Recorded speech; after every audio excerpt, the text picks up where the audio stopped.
O nosso assunto de hoje é, então, como eu faço o diagnóstico diferencial de lesões parecidas, como envolver esse processo, como fazer esse raciocínio, justamente por elas serem parecidas.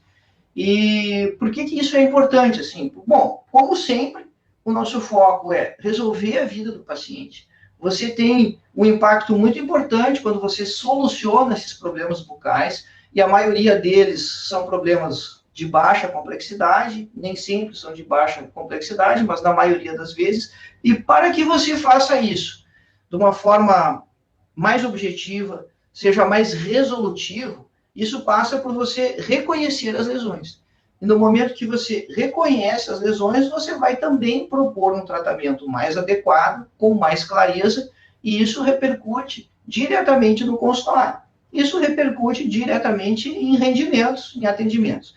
Porque, olha só, um raciocínio importante da gente estabelecer, assim, quando você olha uma lesão que o paciente tem, que não é a queixa principal, e ele pergunta para você, doutor, dá para dar uma olhadinha, né, a famosa olhadinha, nessa outra coisinha que eu tenho aqui do outro lado, que muitas vezes a gente já deveria ter percebido, mas às vezes a gente está no meio de um atendimento clínico mais complexo, mais amplo, aquilo apareceu nesse meio tempo, a gente não revisou, não fez de novo o exame físico, enfim, não importa a circunstância.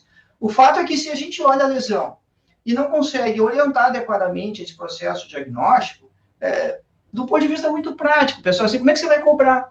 Né? Como é que você vai cobrar se você não tem certeza do que é, está dando uma opinião, um palpite, e isso vem justamente de você conseguir diferenciar a lesão com segurança para que você consiga propor com segurança. Bom, é claro que essa questão do diagnóstico, ela não tem que ser um processo instantâneo, que imediatamente você vai falar para o paciente o que ele tem. A gente já discutiu em outras situações que isso é um processo para ser construído, né? O diagnóstico nem sempre é imediato assim, mas você tem que saber que caminho seguir. Você tem que saber como você vai orientar esse raciocínio, principalmente quando as coisas são parecidas. Então, quando a gente pergunta para os colegas por que você não está tratando as lesões dos seus pacientes, essa é talvez a resposta mais frequente, assim, porque eu acho tudo igual. Bom, se você acha tudo igual, hoje a gente vai começar a mostrar que as coisas não são todas iguais, que nem os gêmeos são todos iguais. Então, eles têm diferenças e a gente tem que começar a entender e a perceber essas diferenças, esses nuances, e isso passa por você, de certa maneira, classificar as lesões, mas isso a gente vai avançar logo em seguida. Porque se você acha tudo igual, você não sabe como tratar. Então, essa é a segunda pergunta a segunda resposta que eu mais escuto quando eu faço essa pergunta. Então, primeiro que eu acho tudo igual, eu não consigo diferenciar as lesões, e por isso eu não sei que tratamento escolher, e não sabendo que tratamento escolher, eu não sei como conduzir o caso. E às vezes, olha que interessante, às vezes é justamente essa condução do caso, por mais uma ou outra consulta, que vai te proporcionar essa diferenciação e que vai te proporcionar esse diagnóstico conclusivo, que aí as coisas vão clarear e você vai saber como conduzir o caso.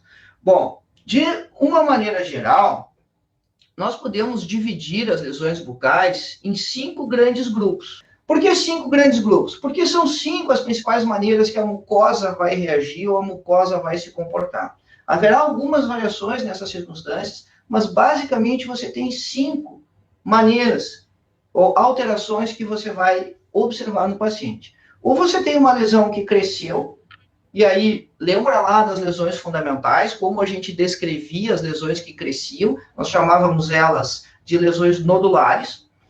Em alguma literatura você vai encontrar isso descrito assim, como se fosse um tumor, mas é tumor no sentido de, não de uma lesão, de uma neoplasia maligna ou benigna propriamente dito, porque às vezes essas lesões nodulares, às vezes não, na maioria das vezes, essas lesões nodulares, elas são de origem inflamatória.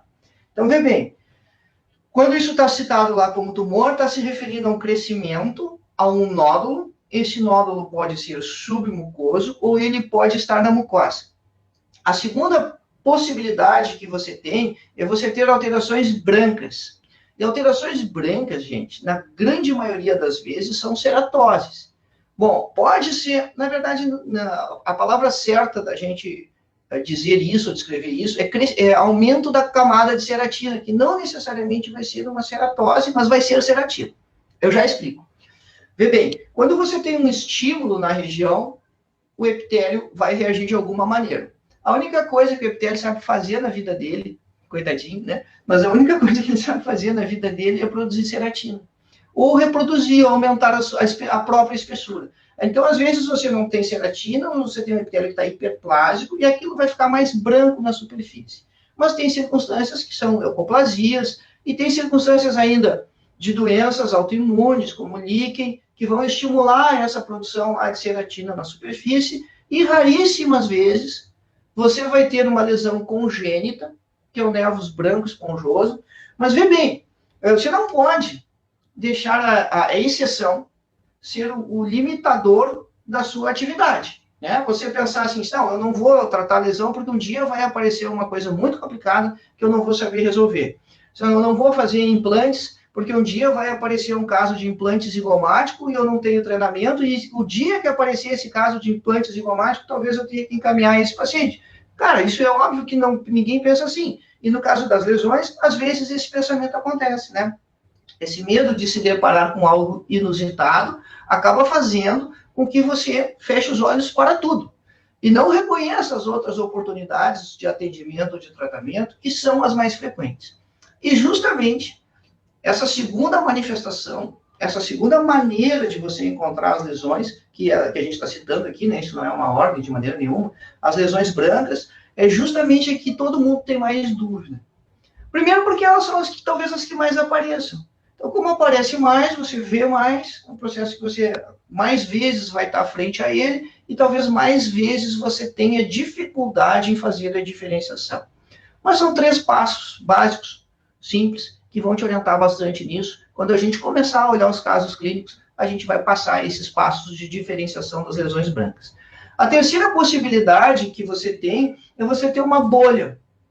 E são poucas as lesões. Né? Você tem bolha quando você tem isso relacionado à glândula salivar, que são os mucoceles. Quando você tem herpes, tem bolha no início, mas depois a bolha desaparece e você fica com a outra forma de manifestação que a gente não citou ainda, que é a úlcera. E você tem uma outra situação que em alguns lugares é muito raro, em outros lugares aparece com um pouco mais de frequência, que é a tal da angina bolhosa hemorrágica.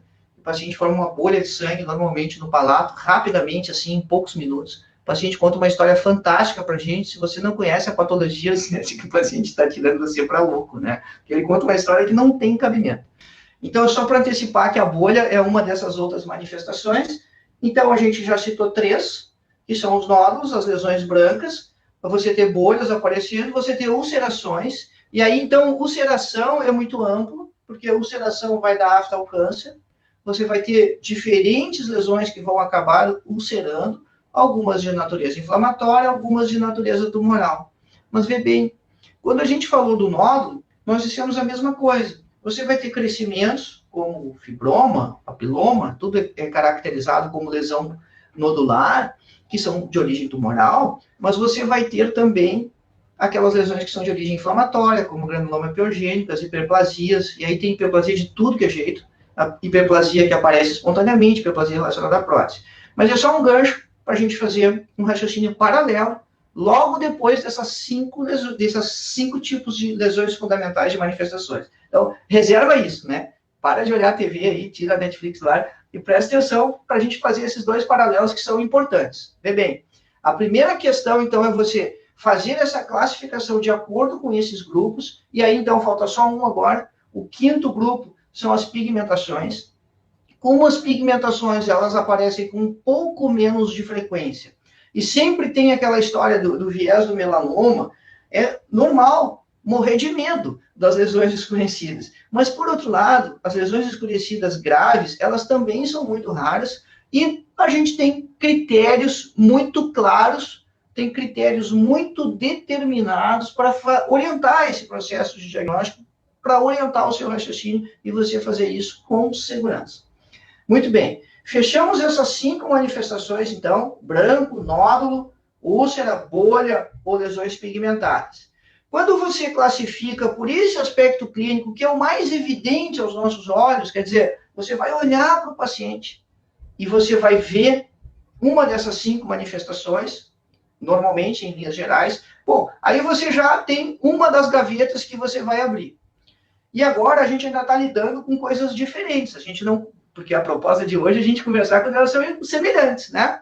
Bom, então nós vamos pegar cada uma dessas gavetas, cada uma dessas 5 gavetas, e vamos tentar separar o que tem de igual e diferente nesses grupos aí, em linhas gerais.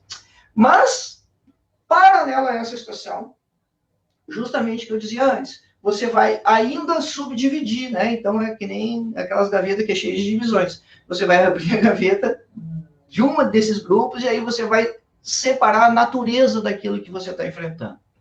Você está vendo uma lesão que você supõe que ela é de natureza inflamatória ou que ela é de natureza tumoral, ou que não é nenhum nem outro. Como assim não é nenhum nem outro? Tem situações que não vai ser nem tumor e nem inflamatório. É claro, gente, é só a gente dar uma pensadinha assim, ó. A patologia da língua, varicosidades. O paciente vem assustado com aquelas manchas escurecidas que são veias de sangue, são varizes. Isso não é nem tumor, não é uma neoplasia e também não é uma alteração inflamatória. Uma alteração que acabou se formando com o passar do tempo. Você tem também circunstâncias, por exemplo, de cialolitíase. Formou um cálculo. Mas as inflama. Bom, às vezes inflama, mas aí é outra situação. A cialolitíase induz uma cialoadenite. Então, veja bem, vamos separando nessa linha, e no momento que você vai ter esse discernimento de separar as coisas, você vai começando a orientar o seu raciocínio para fazer esse processo com mais segurança, com mais tranquilidade. Então, toda essa conversa é justamente para nós tentarmos contrapor o primeiro argumento, que é o mais forte, para não tratar lesões bucais dos pacientes, que é justamente achar que é tudo igual. Porque você escolher a forma de tratamento vai vir na sequência. Né? E acabar com a história, então, de só dar um palpite, né? De, eu acho que é tal coisa. Não, aí a gente vai orientando esse processo com clareza. Bom, o que te ajuda a errar mais ainda, né? O te deixar mais assustado, com mais dificuldade nesse processo. Te ajuda a ter mais dificuldade nesse processo quando você faz uma anamnese que está precária, né? Foi muito rápida, você não investigou tudo que deveria investigar antes de examinar o paciente. Isso, gente, isso tem muito a ver com treinamento. À medida que você começa a fazer, começa a conversar, você vai se dando conta de como conduzir melhor a sua consulta. A gente publica algum conteúdo sobre isso, mas isso é muito atrelado à sua vivência clínica. Quando você melhora a sua prática, a repetição traz a perfeição. Você vai conseguir ter mais persuasão e mais perspicácia na sua avaliação. E isso melhora tremendamente a qualidade dos diagnósticos que você vai fazer. E a outra questão é você solicitar exames sempre iguais para todo mundo, né? Padronizar exames de triagem, e a triagem ela deve ser feita pela anamnese, e não por exames complementares. Os exames você vai elencar depois que você fizer essa avaliação aí na anamnese, você tem já uma linha de pensamento, de raciocínio. Então, quer dizer, você pede exames sempre iguais e espera que eles vão te dar a resposta para as alterações do paciente sempre da mesma maneira. E, na prática, não é assim que isso vai acontecer. Então, vê bem, vamos começar a separar esses grupos de lesões. Eu justamente dizia como é interessante a língua. Porque na língua, nós temos a patologia que é específica da língua, mas nós temos tudo que acontece na boca e que pode acontecer na língua também. E olha, esse é um caso que você tem um aumento, então nós vamos começar pelas nodulares, né? É importante dizer por onde é que a gente está começando. Então vamos começar pelos nódulos, porque eles podem ser todos eles parecidos. E o que dá para pensar ali? Cara, dá para pensar num monte de coisa. Depois que a gente vê 1 ou 2 casos como esse aqui, né, que você vê assim, pode pensar em papiloma, pode pensar em fibroma, a gente sempre diz que é muito importante você tocar a lesão. Então, essa é uma lesão que tem superfície lisa, elas não têm aquelas projeções digitiformes que são típicas do papiloma. E o detalhe é o seguinte, isso é um mucocele. E a segunda localização mais frequente dos mucoceles é justamente na língua. Só que é muita diferença do mucocele que acontece no lábio para o mucocele que acontece na língua. E o que acontece se a opção de tratamento é cirurgia, tem que remover. Mas o que acontece se você faz a opção de remover esse mucocele daquela maneira clássica que você removeria um fibroma, um papiloma? Você vai ali na base e contorna a base ali. Uma incisão pequenininha de cada lado e sai com a lesãozinha. Acontece que é um mucocele, tem uma glândula salivar associada. E essa glândula está ali, embaixo dele, na mucosa da língua, tem a glândula de Gladden 1 na ponta da língua, mas aí ele é mais central, ele é maior, é diferente. E se você deixar essa glândula, o mucocele recidiva.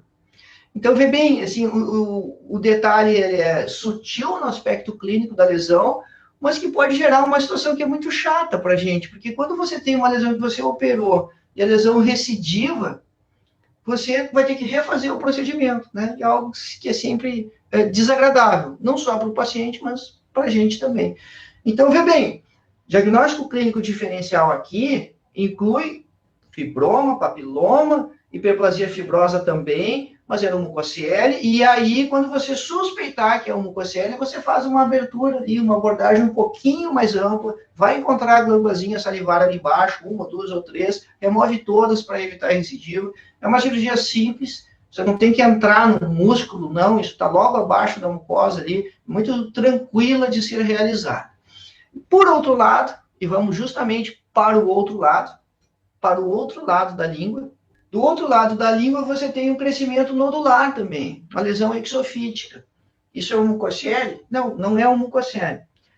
Qual é a história? A história, isso é fundamental, né? A gente disse antes, assim, uma das maiores armadilhas é a gente não conversar com o paciente. O paciente mostra, eu tô com isso aqui, ó. E a gente tenta adivinhar o que é. Assim, não, para aí, cara, vamos bater um papo. Me conta o que aconteceu. Que ali na base da lesão tem um fio amarelo, bem na região anterior ali.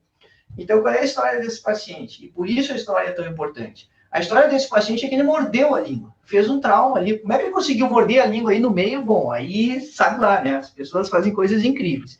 Mas a história é que ele mordeu a própria língua. Aí ele mordeu a própria língua, fez aquele corte ali e procurou atendimento. E foi suturado com catigu. Catigu é um fio reabsorvível, mas absorvente.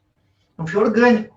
Então, ele não é um fio adequado para ficar exposto na mucosa. Se você quer usar um fio de sutura reabsorvível para ficar exposto na mucosa, o melhor deles é Vicryl, que é poliglactilina, é um fio sintético. O catigu não se aplica muito para isso, ele é bom para suturas profundas. E aí, o que aconteceu? Você tem o fio ainda ali, você tem a área que você sofreu o traumatismo ali, e aí cresceu aquela lesão. Vê bem como é que a gente estava fazendo o raciocínio antes, né? Estava lá naquela 5, a gente tem a nodular, e aquela 5 a gente tentava redividir, ou tentava não, né? A gente vai redividir em natureza tumoral inflamatória, e ainda tem aquele terceiro grupo que não é nada. Por exemplo, o mucocele, que foi o primeiro que a gente viu. Aqui você tem a história da lesão inflamatória, porque houve o trauma, houve a sutura, e você tem o fio ali. Precisa se assustar com essa lesão? Não precisa se assustar, a história dela é muito nítida, é muito clara. Vai ter que ser tratada como a outra? Sim, vai ter que ser tratada cirurgicamente, sem que você tenha que ter a preocupação de remover, eventualmente, a glândula que vai estar ali embaixo, porque isso é inflamatório. Como a gente trata a inflamação? Como? A gente trata a inflamação, a primeira coisa que a gente aprende em patologia geral, né? A gente trata a inflamação removendo a causa, né? Não é dando anti-inflamatório, alguém pode ter pensado nisso, né? Medicação é para te ajudar a modular os processos, mas não para resolver os problemas. Resolver os problemas inflamatórios você faz retirando a causa. E aí, então, vai fazer a cirurgia, vai tirar o fio e vai fazer a sutura adequada. Então, assim, essas lesões nodulares, na verdade, na maioria das situações, o processo de diagnóstico, ele vai se confundir com o tratamento, porque a gente só vai ter certeza depois que fizer o exame histopatológico. Mas olha esse outro caso. Vê que a gente está tratando só desses nódulos na língua, por enquanto, né? Porque a língua é muito rica para a gente fazer essa discussão. Então, a paciente tem aquele nódulo esbranquiçado lá, e eu fiz questão de mostrar esse caso, porque eu recebo muito paciente encaminhado para olhar a amígdala lingual. E a amígdala lingual é anatômico. Você não precisa remover amígdalas linguais. Às vezes elas estão inflamadas, você pode tratar. E se a inflamação resolveu tranquilamente, você não tem nenhuma outra lesão associada nessa amígdala lingual, não tem mais nada para fazer, exceto a orientação do paciente, explicar, mostrar para ele, mostrar que tem do outro lado também, que talvez a do outro lado não seja tão pronunciada, mas é uma quantidade razoável de pacientes que eu recebo para ver amígdalas linguais. Que pode ser um caso como esse aqui, mas está muito branco. As amígdalas, e pode, eventualmente, estar muito branco por ser tecido linfóide. E tecido linfóide tem um aspecto mais esbranquiçado. Mas você vê que é um nódulo, E aí, o ponto que a gente sempre reforça, assim, o exame físico, você precisa botar a mão, cara, não pode só olhar, tem que tocar no paciente. E quando você bota a mão lá na lesão, imobiliza ela, porque você vai sentir a consistência, você vai sentir se isso, na hipótese de que fosse um tumor, mas que não é o caso, né? Você vai sentir a infiltração, endurecimento da região ali. Então, são dados semiotécnicos que você só aprende fazendo e que tem que fazer. E isso vai enriquecendo a qualidade do seu exame. Aí você vê que a lesão é pediculada. Bom, se é pediculada, não deve ser amígdala lingual, porque a amígdala lingual ela fica hiperplásica ali na região. Invariavelmente, as lesões nodulares, elas vão ter que ser removidas. E aí, qual era o diagnóstico? O diagnóstico era papiloma. Sabe, mas não parece uma couve-flor. Então, se a gente olhar mais de pertinho, vai ver que talvez até pareça, mas o exame histopatológico ele vai ser conclusivo, né? Ele vai ser determinante. Então, vê bem, nós conseguimos determinar a natureza da lesão, e aí, determinando a natureza, nós determinamos a forma de tratamento, e a gente vai ser verdadeiramente resolutivo no processo. No momento que tirar para concluir o diagnóstico, mas você já tem uma ideia clara, muito bem fechada, da natureza da lesão, beleza, você está com o caso resolvido, né? Você está com o caso encaminhado. Talvez essa quantidade de amígdalas linguais que chegam para a gente avaliar venha, na verdade eu não sei por que eu recebo tanto, mas talvez isso aconteça por causa da relação epidemiológica do câncer de boca com a língua. E as pessoas ficam assustadas com isso. Mas quando você tem um carcinoma que está acontecendo na amígdala lingual, ele tem um aspecto como esse aqui. E olha como muda o jeitão. Então agora a gente não está vendo uma lesão nodular, mas a gente está fazendo a diferença de quando você tem um carcinoma nessa região da língua, que pode ser, então, uma questão que gere angústia ou preocupação, mas como é que é? Não, vai respeitar aquelas características dos tumores malignos. Talvez você não tenha a úlcera tão marcada quanto nesse caso, aquela área de necrose central, se você estiver vendo um paciente que está mais no início, que isso não está tão evidente ainda, mas repara a borda. Quando a gente fala que tumor maligno tem borda elevada, é essa questão que está apontada nas setas ali. Isso é levemente eritematoso, mas é elevado, é alto, e isso é a infiltração da lesão. Aí você, de novo, palpa. Você vai colocar a mão ali, não dói. Imagina o paciente ter uma úlcera desse tamanho na língua e não tem defesa. Você toca e está tudo bem.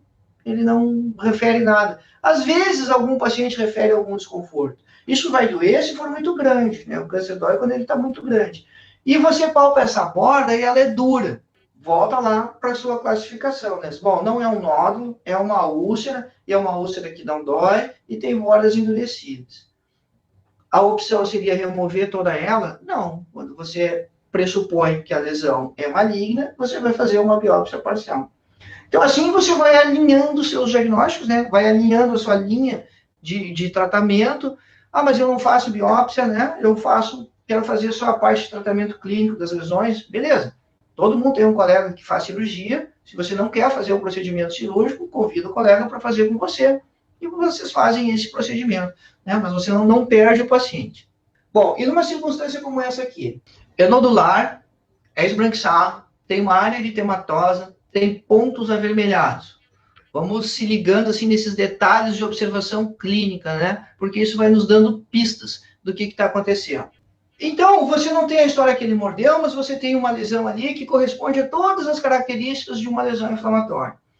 Qual é a principal hipótese de uma lesão inflamatória que...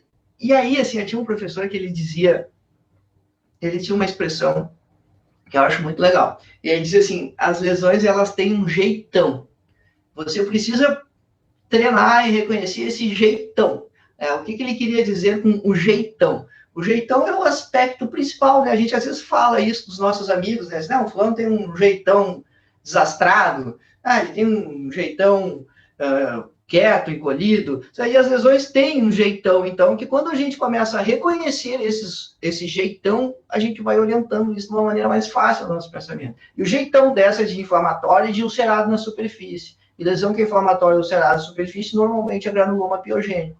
Então, parece um nódulo como os outros. Poderia pensar num mucocele aqui na região jugal, Poderia. Primeira questão é você pensar em granuloma piogênico, porque às vezes a gente tem a ideia lá que granuloma piogênico só dá na gengiva, né? Só dá no rebordo. Eu já mostrei um na língua e agora a gente está vendo um na região jugal. Aquele lá do fio de sutura, do catigu, é no granuloma piogênico também, assim como esse aqui.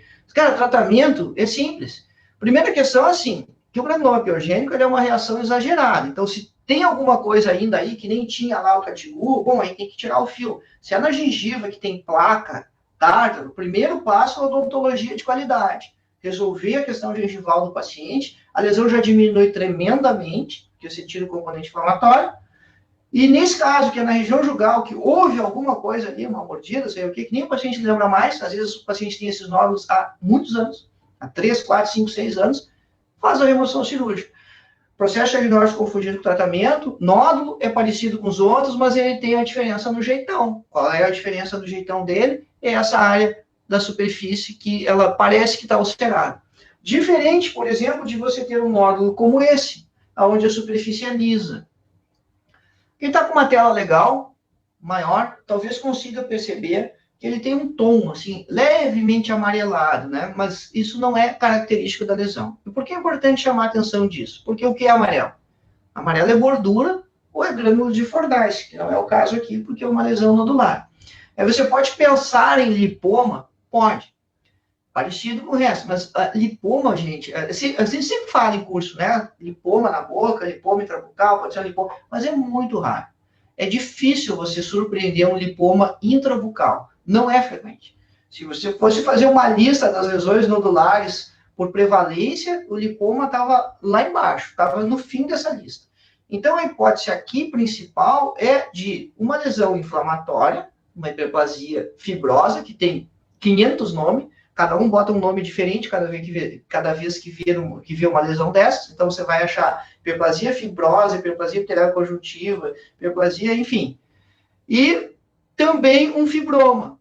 A única coisa que é engraçado é você chamar de fibroma traumático, porque isso é antagônico. Porque se é traumático, ele é inflamatório. Eu sei que está citado na literatura clássica, né? Mas é engraçado. Porque se ele é traumático, ele é inflamatório. Se ele é um fibroma, ele é tumoral. Então, são expressões antagônicas. Faz diferença você saber, quando você vai tratar, se é um fibroma ou se é uma hiperplasia inflamatória? Sob certo aspecto, sim. Porque se for uma hiperplasia inflamatória, pode ter uma causa ainda ali. Uma falha dentária, um trauma oclusal, de alguma cúspide que está direcionada. Então, um ponto importante é você sempre pesquisar a causa local. Se depois você receber o laudo lá histopatológico, que eram fibromas, bom, aí é um tumor, e tumor aparece porque quer. Por isso que fibroma traumático é engraçado. O tumor ele não tem um agente causal, você removeu a lesão, está resolvido. Mas sendo uma lesão de origem inflamatória, você sempre pode ter um agente etiológico que está atuando ali. Qual é a importância de você identificar isso nessas lesões nodulares? É que nem a história do mucocele que tinha a glândulazinha embaixo. Se você não corrige, recidiva. E recidiva, tem muita coisa que está sujeita a recidivar, a gente deve esclarecer os pacientes, né, que sempre tem chance de recidivar, mas não é legal se você pode evitar esse tipo de problema e resolver a lesão de uma maneira objetiva. Olha só esse casinho pequenininho aqui, avermelhada, nodular, exofítica, e olha que esse paciente tem uma saúde gengival bem legal, não tem cálculo, não tem gengivite. E aí, o que aconteceu? Bom, às vezes a gente não vai achar a causa para que essas lesões inflamatórias se desenvolvam, elas simplesmente aparecem. E aí a conduta aqui, bom, remoção cirúrgica, e também é muito simples, né? Isso aí é uma coisa que o periodontista faz com as mãos nas costas, né? Só não pode depois não mandar a lesão para o exame histopatológico, né? Isso tem que ser feito, porque é muito simples ali, preserva o periósteo, descola um pouquinho mais para poder trazer o retalho para fechar sem tensão, 2 pontinhos só ali, aí você tem aqui o aspecto da lesão removida, uma lesão pequenininha, o diagnóstico foi também de granuloma piogênico. Quando a gente fez a remoção, a gente sabia o que era? Não, a gente não sabia.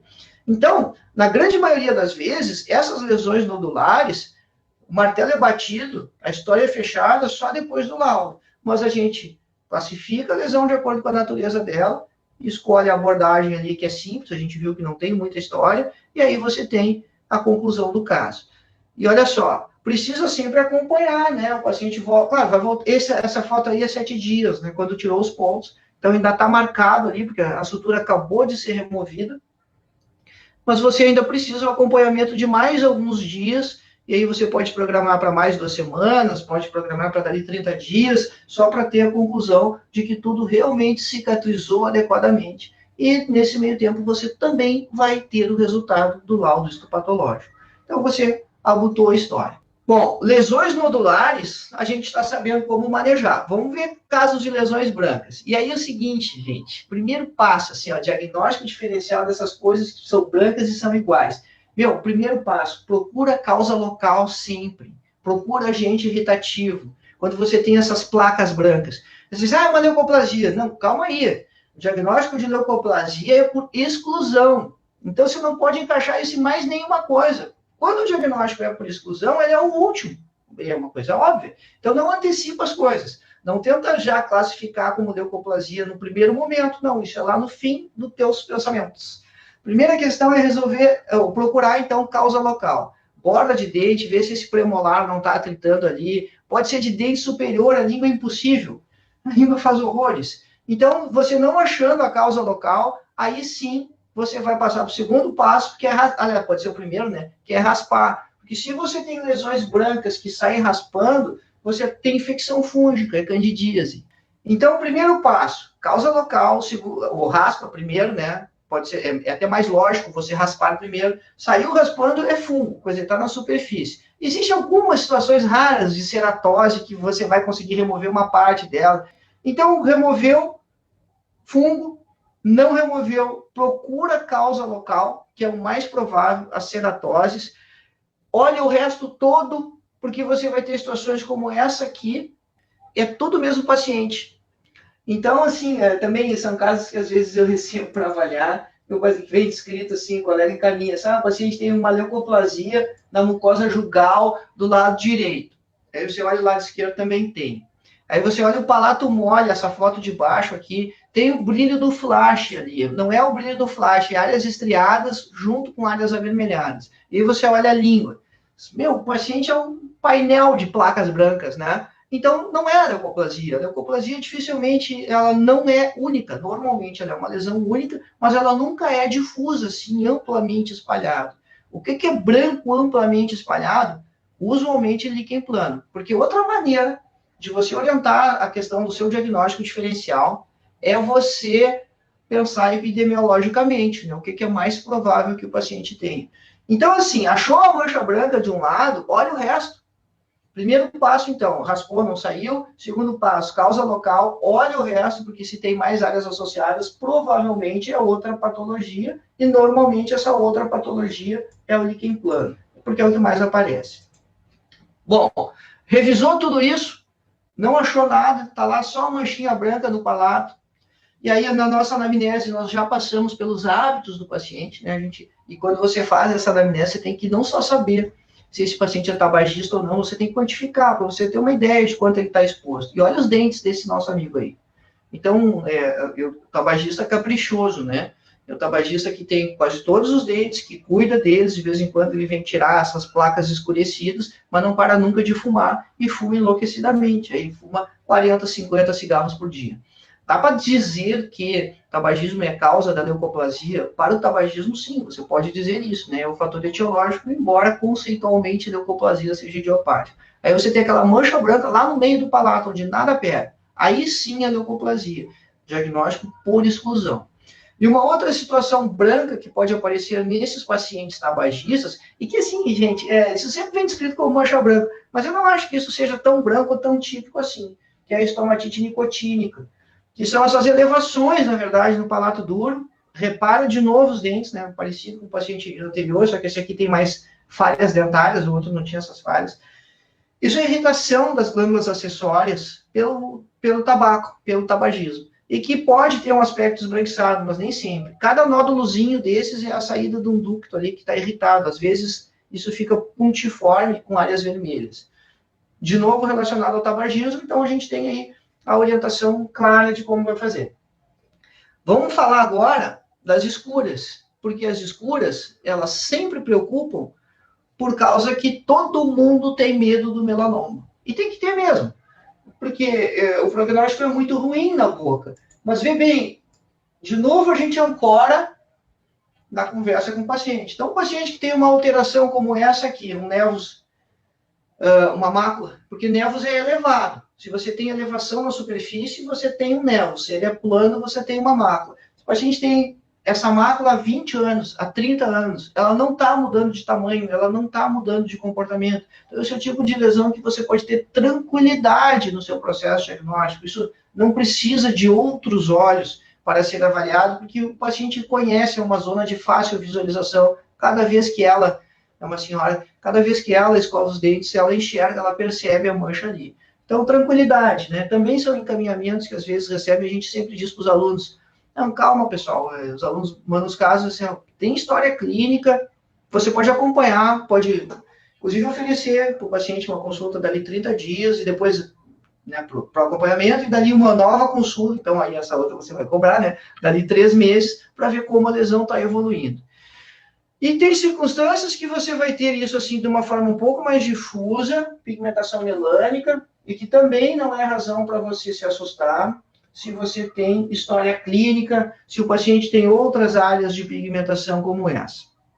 Quando é que precisa ter medo? Bom, precisa ter medo nesses 2 casos de cima.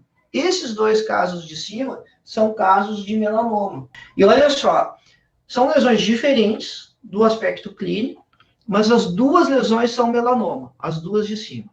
Aquele mais exofítico, mais exuberante ali, que está no rebordo do paciente que tem dentes, a lesão ficou desse tamanho em aproximadamente 4 meses, pessoal. Mas quando um paciente diz para vocês que ele tem aquela mancha, que ele sabe que tem a mancha, há 3, 4, 5, 10 anos, você pode ter tranquilidade, porque o melanoma ele cresce muito rápido. Essa lesão do palato é tanto mais perigosa, essa tomografia já mostrava infiltração do osso palatino, seio maxilar, ela não é tão escura, mas essa questão do tom da pigmentação não quer dizer nada, e ela cresceu embaixo de uma prótese. E isso também é complicado, né? A gente nunca pode esquecer de tirar as próteses dos nossos pacientes, porque às vezes eles até tiram, fazem a higiene, mas eles não se examinam. E esse caso de baixo aqui, então, onde tem aquela pintinha, que é uma mácula melanocítica, que está refletida no espelho, posso pensar em melanoma? Também depende da história. O que tem que te preocupar na história do paciente que pode sugerir melanoma? Evolução rápida, mudança de cor, bordas irregulares e mais de um tom de marrom, né? Tem degradês de cor ali. Na questão das ulcerações, que é muito importante você fazer essa diferenciação de natureza inflamatória ou não. Então, se você tem uma afta ali, você tem uma úlcera que dói, que é indolor, o paciente tem a história. Outra hipótese é aquela no palato associada a um dente, né? Você pode extrapolar no raciocínio, né? Isso pode ser um tumor maligno de glândula salivar. Poderia ser um tumor maligno de glândula salivar relacionado ao terceiro molar aqui, próximo ao terceiro molar, até pode, mas você tem que testar sempre o dente. Eu falei isso antes, né, galera? Procura a causa local, isso é uma fístula. A fístula do palato, bom, tá aí o exemplo. Acontece. Então, o tratamento para esse paciente é endodontia. Não é biópsia, não é anti-inflamatório, não é coisa nenhuma, né? Tratamento odontológico é endodontia. Já o outro caso de baixo é um carcinoma. Uma úlcera indolor toca. Né? O conjunto de informação semiotécnica é muito importante para a gente diferenciar. E o caso de cima, do lado da afta, é úlcera também. Parece uma afta gigante, né? Mas não tem afta gigante. Quer dizer, tem afta maior, afta de Sutton, mas ela tem o aspecto de uma afta menor, só que com 2 ou 3 ou 4 centímetros. Ali você vê que aquilo é superficial, que aquela mucosa se desprende, tem do outro lado, tem na gengiva, aí você cai num outro universo que é também muito mais difícil de aparecer, que são as lesões autoimunes. Então, quando você tem a coisa muito espalhada, úlceras muito disseminadas, aí sim você não vai ter causa local. Mas quando as coisas são pontuais, procure primeiro as causas locais. Conteúdo que deve resolver as questões para que você solucione os casos dos seus pacientes. O nosso foco é que cada um seja verdadeiramente o dentista que resolve. É o dentista que tem condição de conduzir os seus casos, manejar os seus casos com segurança, com clareza.